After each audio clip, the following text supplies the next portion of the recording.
आमिना की शादी को 1 साल हो चुका था। बच्चा पेट में था।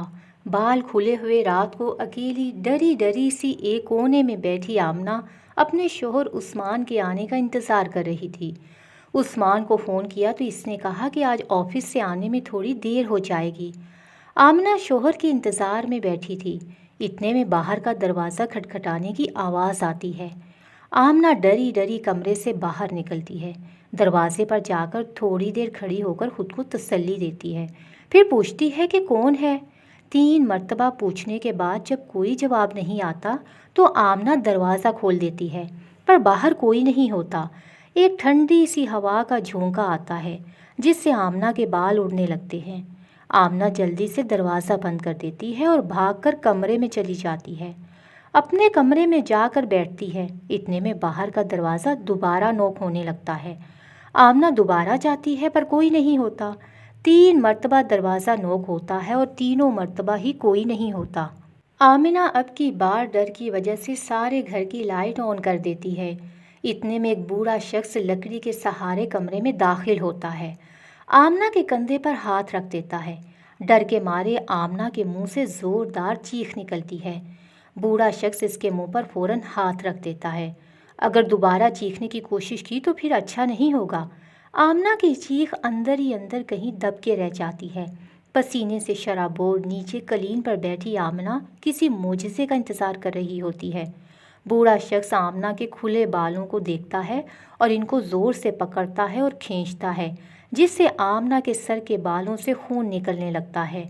आमना बाहर की तरफ दौड़ने की कोशिश करती है।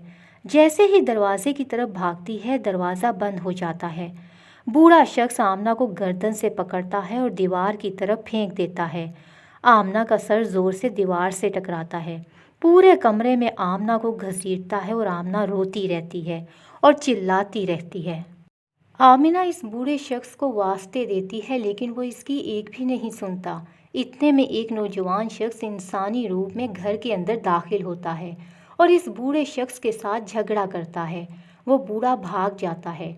वो नौजवान आमना के करीब आता है और इसको उठाकर बेड पर बिठाता है। वो आमना की आंखों में देखता है और कहता है कि मुझे आपसे प्यार हो गया है।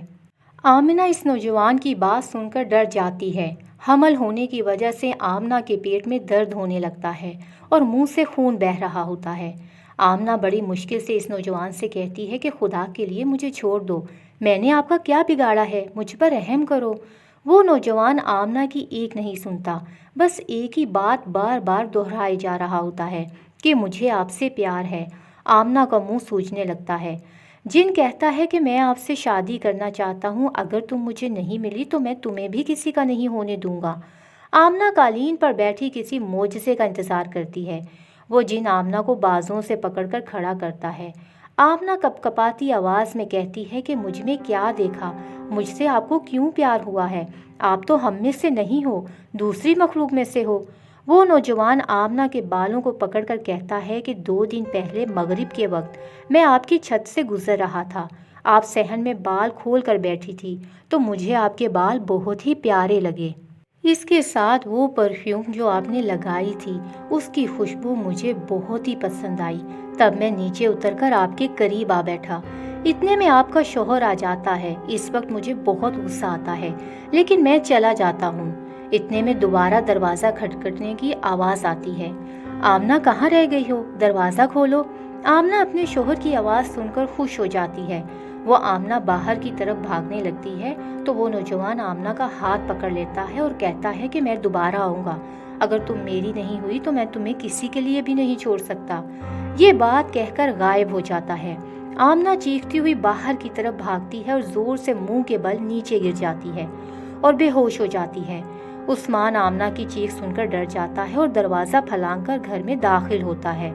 आमना को बेहोश पड़ा देखकर उस्मान डर जाता है और खौफज़दा होता है। जल्दी से दोस्त को कॉल करता है कि वो कार लेकर आए और जल्दी से हॉस्पिटल जाता है। आमना को इमरजेंसी वार्ड में मुंतकिल किया जाता है। तकरीबन आधे घंटे के बाद डॉक्टर कहता है कि माजरत, हम आपके बच्चे को नहीं बचा सके। आमना का हमल ज़ाया हो चुका है।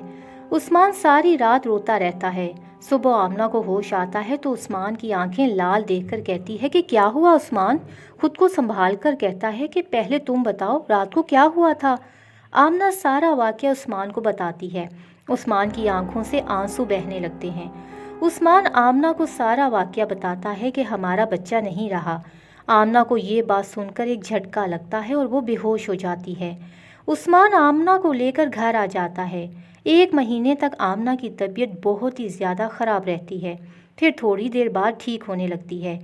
ایک دن آمنہ کمرے میں بیٹھی ہوتی ہے تو وہ نوجوان دوبارہ دروازے سے اندر داخل ہو جاتا ہے۔ کہنے لگتا ہے کہ آج میں آپ کو لینے آیا ہوں، تم میرے ساتھ چلو گی۔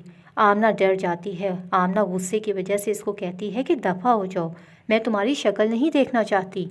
وہ جن جو کہ نوجوان کی شکل میں آتا ہے آمنہ کی منتیں کرتا ہے، مجھے مت چھوڑو، میں آپ کے بنا نہیں رہ سکتا۔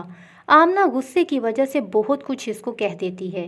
پھر وہ جن پیچھے کی طرف جاتے جاتے کہتا ہے کہ میں آپ سے پیار کرتا ہوں، میرے ساتھ ہی چلو گی۔